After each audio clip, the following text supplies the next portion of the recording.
I appreciate the opportunity just to provide the board and our community an update on the progress toward the steps forward in the anticipated millage ballot item presented to our community on November 8th.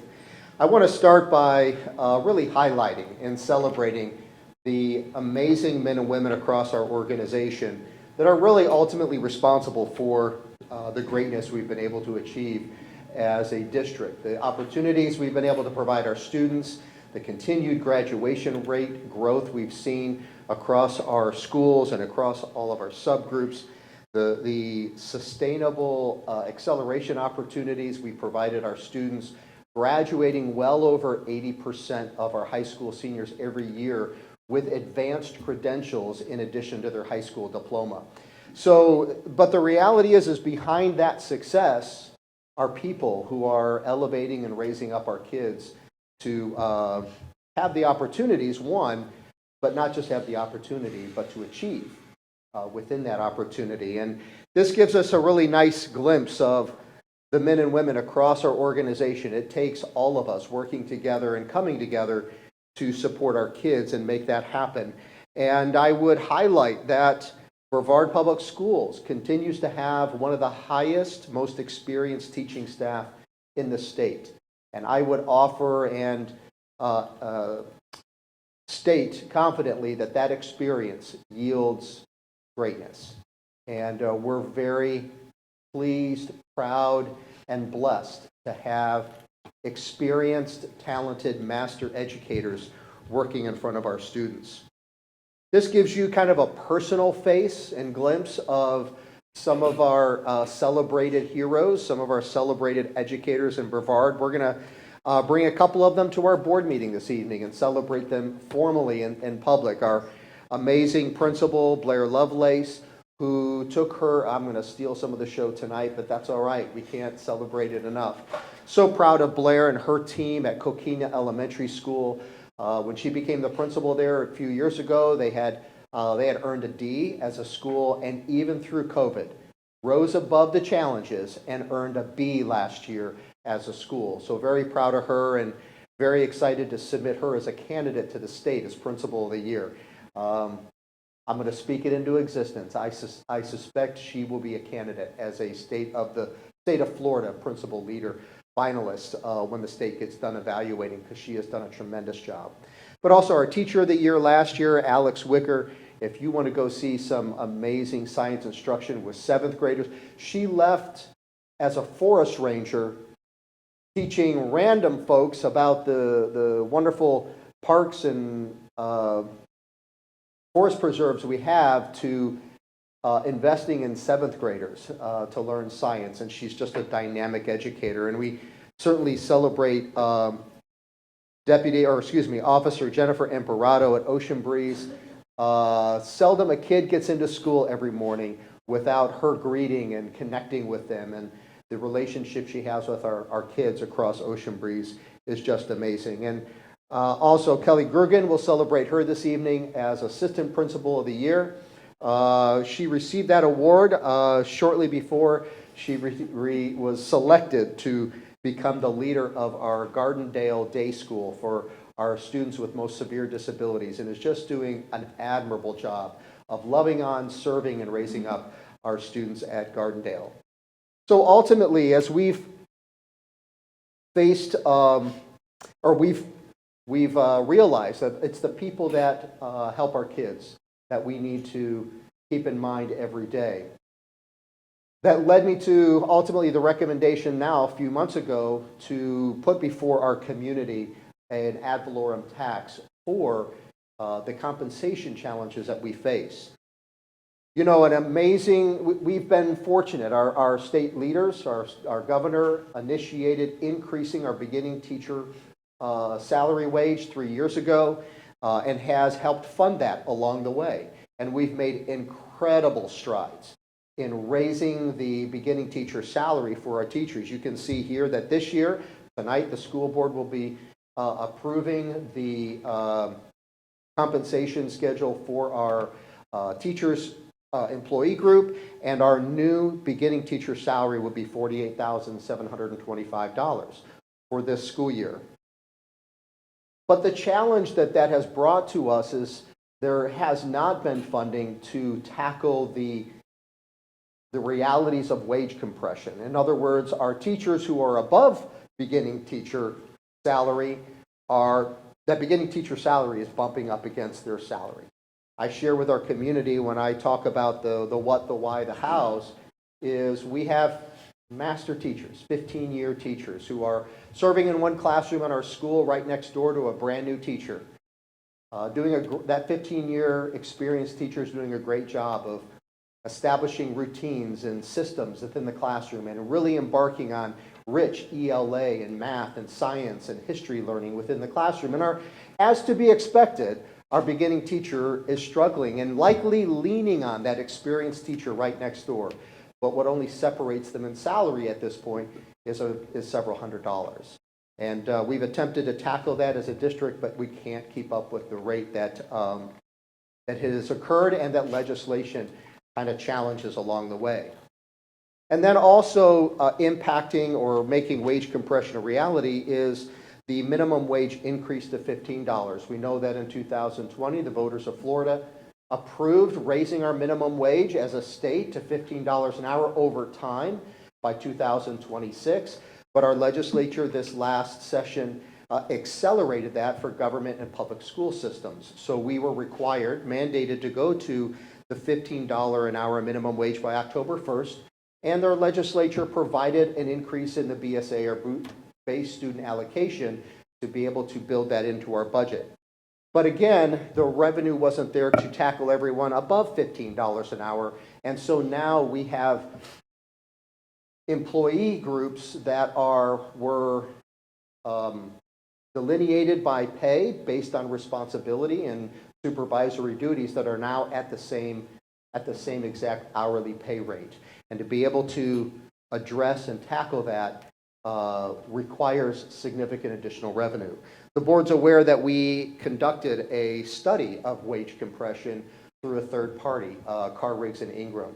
And as they studied that across the district, it became evident very quickly that we were not facing millions of dollars of a process to correct wage compression. It was a tens of millions of dollars of an impact for salaries to be able to do that. This slide depicts where our average teacher pay is for Florida and where it ranks across the nation. We have had significant improvements in our beginning teacher salary when compared against other states across the United States, but our average teacher pay has moved very little because it's all been increased from the bottom and the top has not increased. And so as we gave consideration to this recommendation several months ago now, it first came through the lens of our strategic plan alignment, priorities, and bringing forward what we want for our students, what we want for our staff, what we want for our community, and the return on investment for their public schools.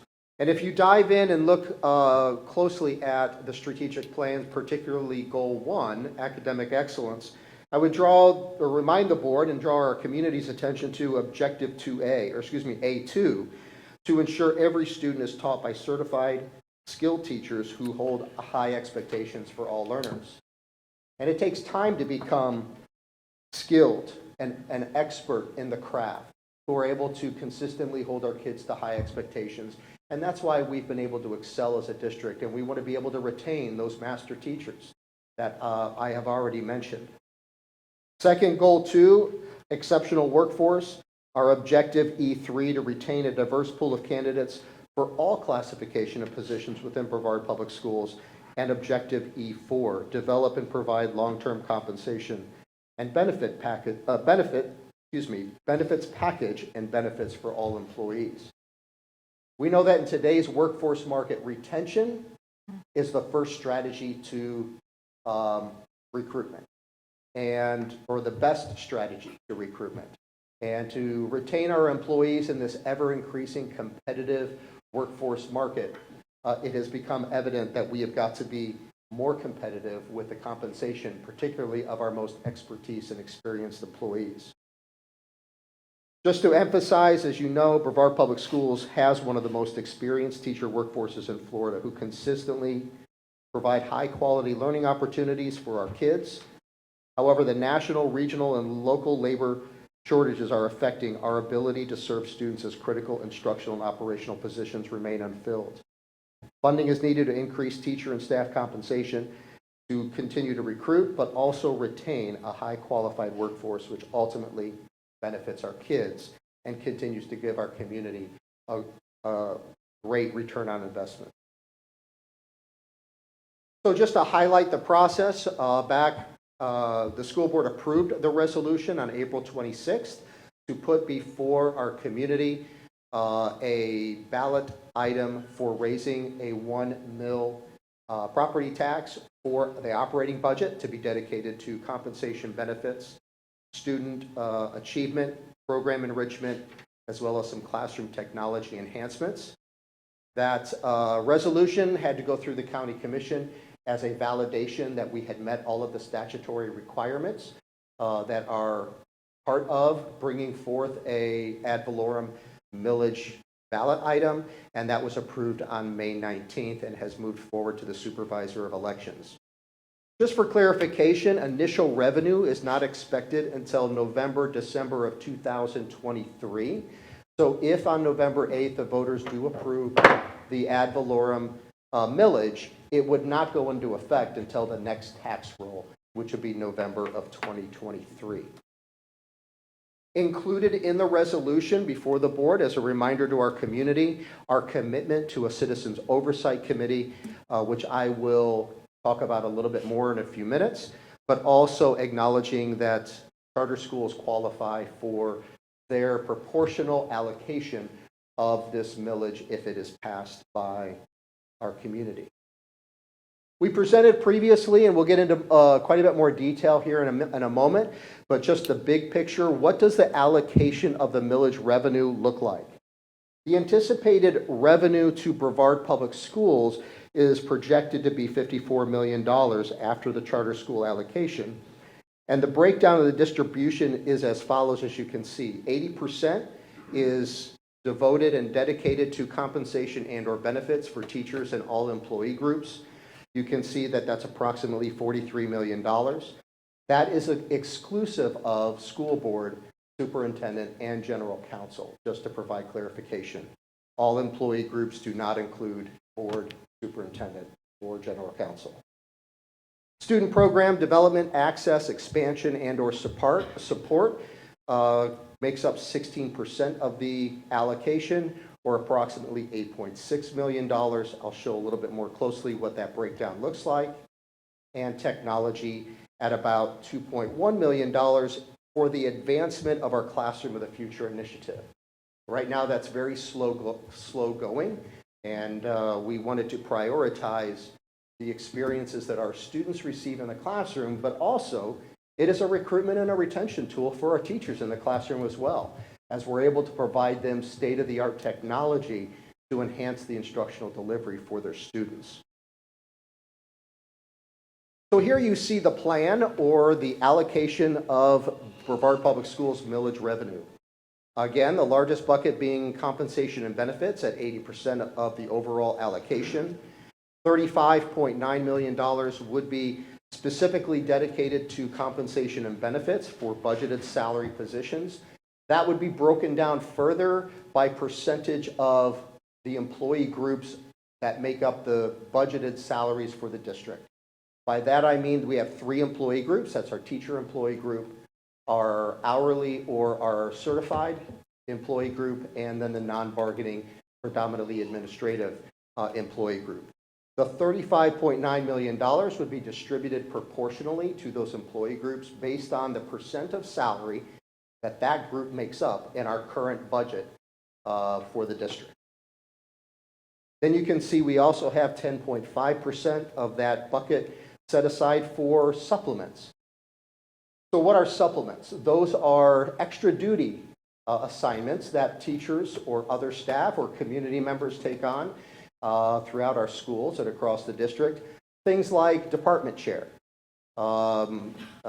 social media manager, football coach, basketball coach, volleyball coach.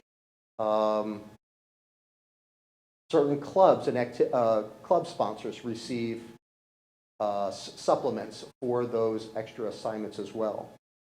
Through our study and evaluation of our supplement schedule, it is very clear that we are well below the market value or the market compensation for those positions, and this would allow us to make a significant improvement in our supplement compensation for those duties. Personal story, when I was a high school varsity soccer coach, I could have made a much better hourly wage at the time I spent with my athletes, which was an invaluable experience. I wouldn't have traded it for anything. But I would have made more money doing any other minimum wage job in the community. And I know all of our coaches commit a tremendous amount of their extra personal time, and we want to do everything we can to compensate them as well. And then also recognizing the challenges we have with recruitment and retention, we have set aside approximately $2.8 million for specific employment incentives for recruitment and retention. Then moving into student programs, that 16% bucket, approximately $5.2 million, is dedicated to programs such as CTE, performing arts, STEM initiatives, athletics and enrichments. These would be additional dollars for those programs to further them and enrich them on behalf of our students, as well as school-based additional staffing opportunities, looking at early childhood as well as student support services, and evaluating what our needs are for our schools when we're hopefully when we are presented with the revenue to be able to do this for our schools and our kids. And then again, you can see the 100% of the technology bucket is for the Classrooms of the Future initiative. And we'll post on our website more specifically what the Classrooms of the Future initiative looks like. Russell Cheatham and his team have done a great job of remaining current in practice, instructional practice, out there in the world of the ever-changing world of technology, and have really put together a great plan for phasing in our Classrooms of the Future initiative. The problem is right now it's on a many-year implementation schedule. This would significantly accelerate that implementation with the allocation of a little over $2 million a year for at least the next 4 years. I want to spend a few minutes talking about Citizens Financial Oversight Committee. This is not a new concept for Brevard Public Schools. We committed to an independent Citizens Oversight Committee when the community favorably approved the sales surtax initiative. And that current structure has been in place now for about 8 years and has been very successful. We have consistently received positive audit outcomes from the audits twice a year of the sales surtax initiative. That audit is done independent of Brevard Public Schools. It's presented to the Independent Citizens Oversight Committee and then ultimately presented to the Audit Committee that the board has representation on. And we love to see green checks from the audits. And on every semi-annual audit for sales surtax, there's the potential of 3 green checks. And we have consistently, over the last 8 years, received those 3 green checks through every audit. In addition to that, the ICOC provides the board an annual update on their experience and validation of expenditures for committed priorities, or what has been presented and committed to the community as well as to the board. And every year, the ICOC committee has come to the board and given a very favorable report to the management, the oversight, and the expenditures as part of the sales surtax initiative.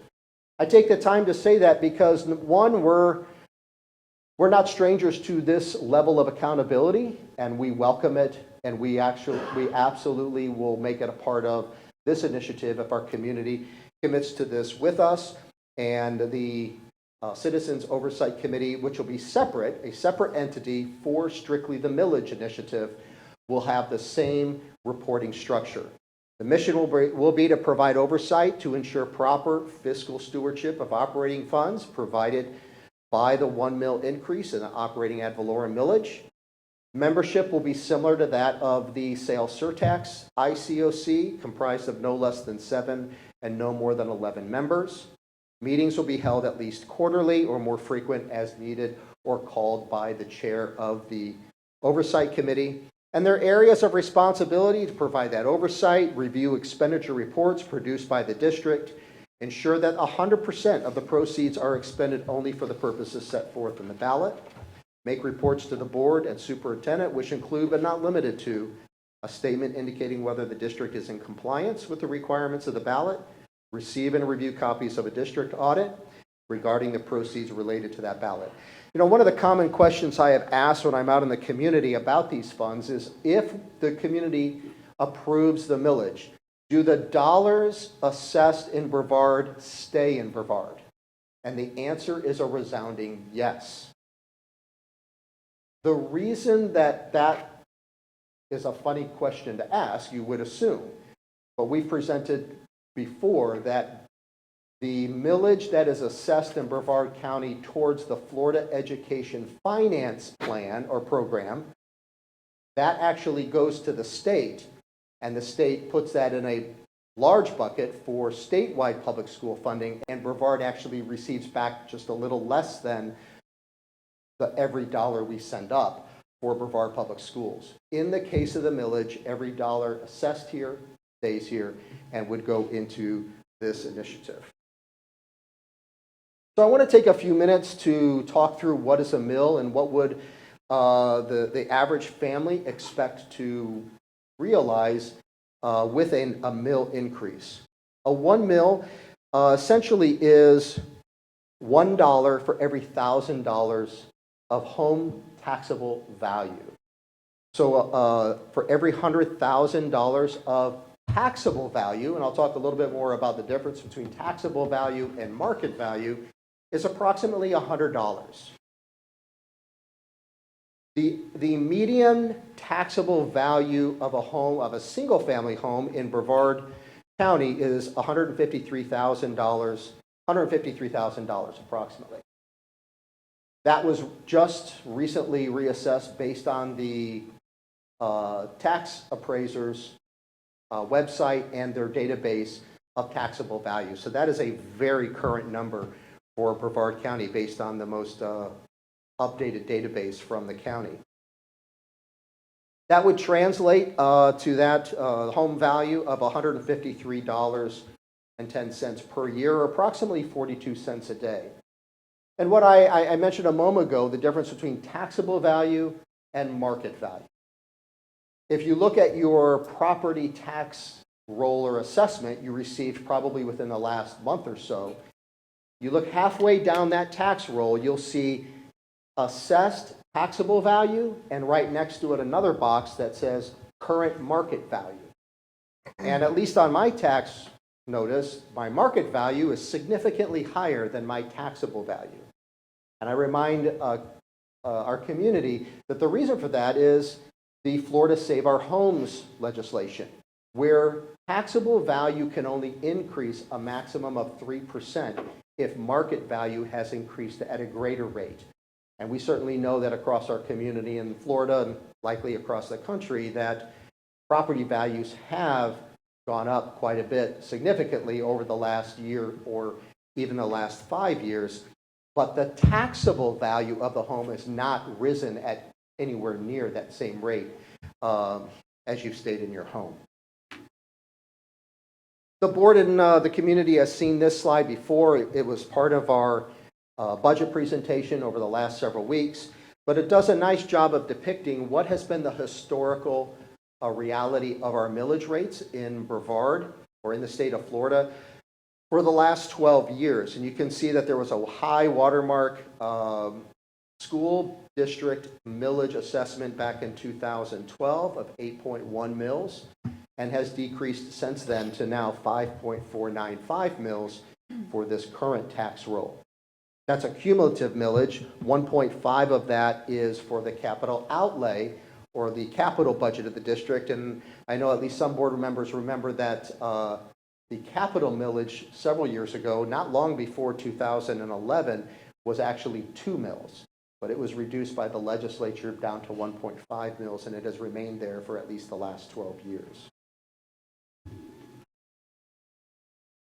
Here you have a depiction or a graphic, if you will, representing the school districts across, counties across the state that have passed a millage similar to the one proposed to our voters in November. And you can see that several, at least a few surrounding counties to Brevard have utilized this revenue source for their school districts and done some of the very same initiatives that I've already proposed to the district, or to the school board. Just for clarification and reminder, the millage would last for 4 years unless extended by the voters. Every 4 years, this initiative would have to go before the voters for it to continue. I'll close just by putting up the ballot language that will be on the November 8th ballot. And give the board a chance just to review it. I know you've seen it before, but also for our community. It will be titled the Ad Valorem Millage to Increase Teacher Pay and Other Purposes. The description includes for increasing teacher and staff pay, funding for technical training for students, and other similar purposes. So the school district of Brevard County authorize a 1 mil ad valorem millage for 4 years to ensure student achievement, recruit and retain teachers and staff with competitive salaries, and distribute funds as statute requires to charter schools based on their proportionate share of district enrollment, with all expenditures to be reviewed by an independent Citizens Oversight Committee. With that, I welcome any questions for clarification or discussion from the board at this time, ultimately requesting board consensus of the allocation and distribution of the buckets and how they would be utilized for the millage as we continue to walk this out and move forward. I would acknowledge that the funds that would be distributed to employee groups with a collective bargaining unit, the final distribution of dollars to employees would have to be mutually agreed upon, tentatively agreed between the collective bargaining units and the school board, ultimately coming to the school board for final approval. Also, we are this week launching our district's website to provide our community additional information of everything I have shared here, as well as other information. Includes a FAQ, frequently asked questions. It'll include an email so our community can send an email requesting any clarification, any additional information that might be helpful to them. We want our community, every resident, every citizen in Brevard to be fully informed of the proposal that we're bringing before them and want them to feel assured in the moment of making that decision when they go to the ballot box on November 8th. Madam Chair, I turn it over to the board.